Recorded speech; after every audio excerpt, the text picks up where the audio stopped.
Estimados amigos y amigas, quien les habla estuvo exiliado por el dictador por 14 años. Al volver, de 1990 en adelante, representé a sucesivos gobiernos en el Directorio de Empresas Públicas y en el Consejo de Alta Dirección Pública.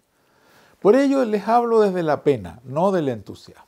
Después de votar apruebo al inicio de este proceso, he pasado los últimos desilusionados 4 meses criticando la nefasta dimensión A, B o C del borrador constitucional y ya estoy lanzado a la vida en campaña por el rechazo para mejorar. La evidencia acumulada ya es simplemente demasiada. Las recientes normas transitorias solo empeoraron el panorama. Por ejemplo, los extremistas recién decidieron que los derechos de agua serán expropiados sin pago, ni justo ni injusto, al día siguiente de la entrada en vigencia de la Constitución, para sustituirse por autorizaciones de uso que dependerán de quién sabe qué autoridad local. El riesgo de corrupción se incrementará entonces considerablemente, cuando todos deban hacer la cola, entre comillas, para suplicar por sus permisos. ¿Qué agricultor plantará frutales con esta incerteza? Tiraron hacia la basura el excelente Código de Aguas que fue aprobado hace tan solo 2 años en el Congreso, en un raro caso de unanimidad política y que acota totalmente los abusos y el mal uso del recurso hídrico. Un extremismo ideológico más y, para peor, liviano, que desconoce la realidad. Los convencionales orquestados, hay que reconocer eso sí que magistralmente, por Marcos Barraza del PC y Fernando Atria del Frente Amplio, no han perdido oportunidad para tratar de pasar gato por liebre en aquello que les fue rechazado en el Pleno. Ya estoy convencido de que el texto final de aprobarse en el plebiscito nos conducirá a un verdadero Transantiago constitucional, por la concatenación, es decir, una reacción en cadena de problemas derivados de 1. Un sistema político verdaderamente insólito e inestable. 2. Una plurinacionalidad extremista, generadora de desigualdad y de violencia. 3. Una descentralización desintegradora. 4. Un poder judicial políticamente muy vulnerable. 5. La disminución de la capacidad del Estado para combatir la violencia en un periodo que de por sí ya es violento. Y 6. Por la caída de la inversión y el empleo por varias razones en un año 2023 que el Banco Central ya prevé como uno de recesión económica. De aprobarse esta Constitución, nos hará caer de la sartén al fuego en materia económica y de violencia. Nos dicen que esta es una constitución de derechos sociales, lo cual me gusta mucho. Pero ¿qué derechos se podrán respetar en un contexto de violencia y carencia de recursos? Mi uso de la palabra concatenación no es gratuito. El país tal vez podría convivir con cada uno de estos 6 problemas por separado, pero no con la materialización simultánea de varios de ellos en un mismo periodo de tiempo, pues los daños se encadenarán unos con otros. No es mi intención ser particularmente catastrofista, pero lo voy a ilustrar con un ejemplo, por cierto hipotético, pero no irreal. Veamos. Comienza esta historia con que se definen numerosas autonomías territoriales indígenas en el sur. Luego se facilitan numerosas tomas de terreno en la zona. Luego se incrementa la violencia entre dueños de predios y extremistas. Luego, inevitables incidentes armados con resultado fatal. Luego, se transforman en acusaciones constitucionales a autoridades policiales y militares. Luego, se aprueban por mayoría simple de diputados presentes en la sala, lo cual es otra extravagancia. El gobierno se va a ver entonces imposibilitado de actuar, pues no dispone de estado de emergencia. Luego, se corta la Ruta 5 en la Araucanía por largo tiempo. Luego, huelga nacional de transportistas con paralización total de la economía. Luego, el gobierno no puede controlar la huelga por carencia de herramientas. Luego, mayor caída de la producción y el empleo. Luego, inicio de miles de juicios de tutela contra el Estado por incumplimiento de derechos sociales debido a la falta de recursos. Luego, seguidilla de acusaciones constitucionales contra los jueces. Y así, etcétera, etcétera, etcétera. Reitero, este es un caso, por cierto, que hipotético y extremo, pero todos sus elementos por separado son plenamente posibles e incluso muy probables. Algo similar ocurrió con el Transantiago, aunque a menor escala, por una concatenación de factores que el gobierno no quiso ver en esa época y que dejaron a los santiaguinos desesperados, metiéndose a los buses por las ventanas por largo tiempo. Mientras describo estos problemas, no dejo de pensar, y les confieso, que ellos pudieran estar siendo descritos por un republicano que hace campaña del terror de la derecha. Y la sensación entonces de incomodidad estomacal que esto me produce para alguien que estuvo en el exilio es terrible. Pero díganme ustedes, ¿qué hago? ¿Qué puedo hacer? ¿Morir pollo, como decíamos en mi querido Liceo José Victorino Lastarria? ¿Por tratar de no sonar como un derechista o pinochetista? ¿Puedo dejar de decir mis convicciones, aquello que creo sinceramente? La respuesta, amigos, para mí es un claro no, porque me parece que la amenaza a nuestra patria es grave. Pero el estómago me duele igual. No crean entonces que estoy muy feliz haciendo este video.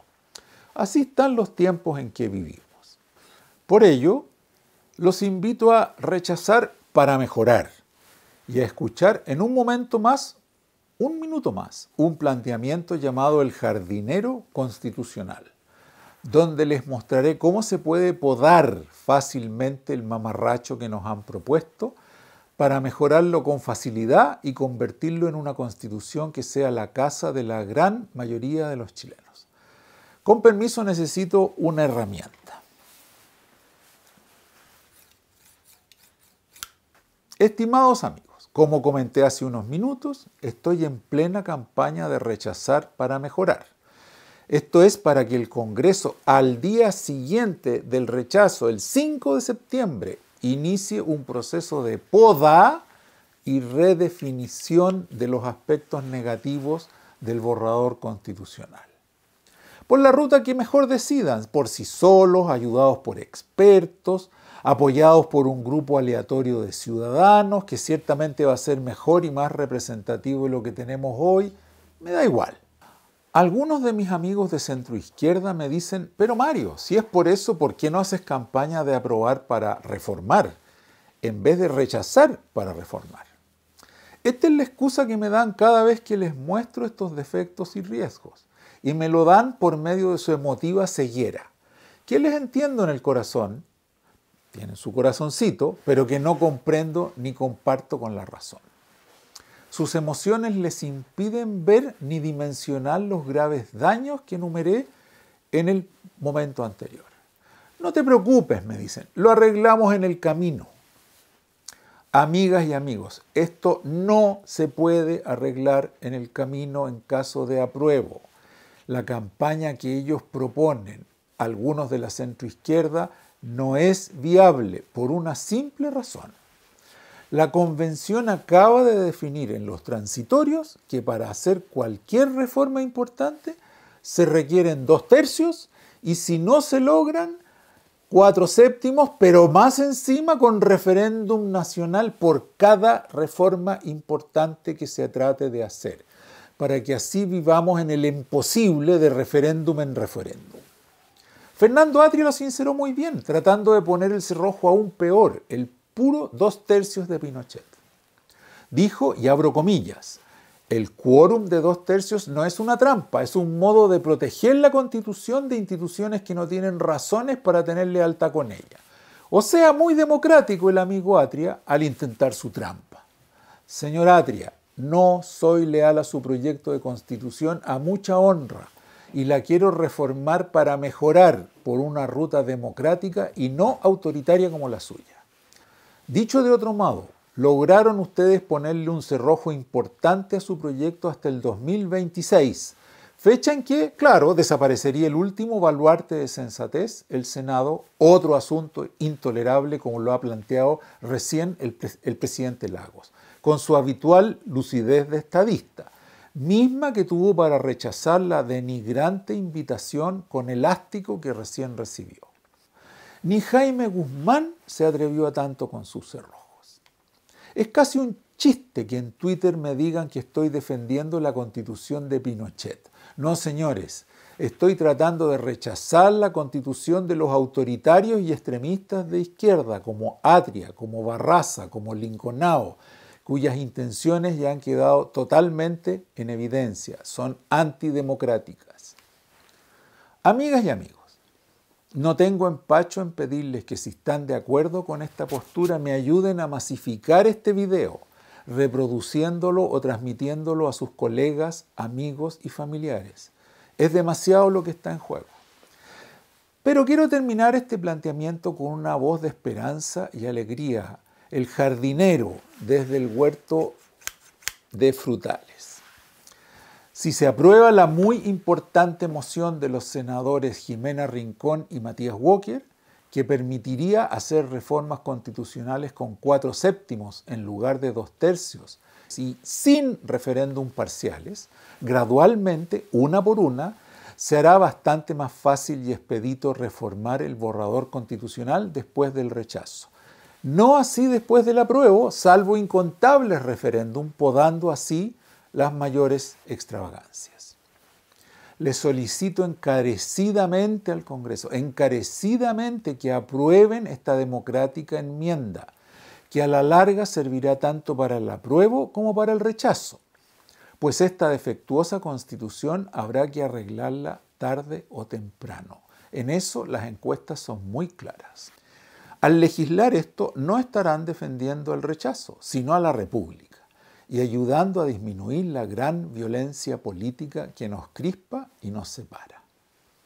Daré pequeños ejemplos de poda constructiva de lo que las redes sociales han comenzado ya a llamar el mamarracho. Ejemplo, los extremismos indigenistas y descentralizadores. Se pueden solucionar agregando solo un artículo, como el 148 de la Constitución española, reservando para el gobierno central unas 35 potestades, acotando con nitidez el tamaño de los territorios indígenas y estableciendo como principio central una persona, un voto. No queremos representantes elegidos por 60 votos, como en la convención actual. Hacer tan solo esto, en el caso de que se apruebe la Constitución, requeriría referéndum nacional, como le gustaría a los Atrias y Barrazas, para que me entiendan. Las vulnerabilidades del Poder Judicial se pueden solucionar dando franca mayoría a jueces en el Consejo de Justicia y también eliminando la perversa figura de la tutela de derechos, eliminando las acusaciones constitucionales a jueces y, por cierto, definiendo el derecho penal como el único posible para los pueblos originarios. Puras podas fáciles. Vamos entonces aceitando y afilando esta tijera. La violencia se controlará mejor reponiendo las figuras de estado de emergencia. Tan solo una línea de un artículo, fácil y rápido. Para detener la caída económica hay que, por ejemplo, volver al Código de Aguas aprobado hace un par de años, eliminar el concepto ese de precio justo y la absurda incomerciabilidad del agua. Más poditas, otra vez cambios fáciles. La estabilidad política se mejora reponiendo algunos quórum y devolviéndole al Senado toda su potestad como Cámara Revisora. Como pueden ver, todo esto no es tan difícil cuando se quiere. Y tendríamos así rápidamente una Constitución que en un único referéndum final podrá ser refrendada por el mismo 78% que votó el apruebo inicial o en una de esas más. Por último, le solicito encarecidamente al presidente Boric, por quien yo voté y que sigo apoyando, que usted y su equipo tengan total prescindencia en el proceso constitucional.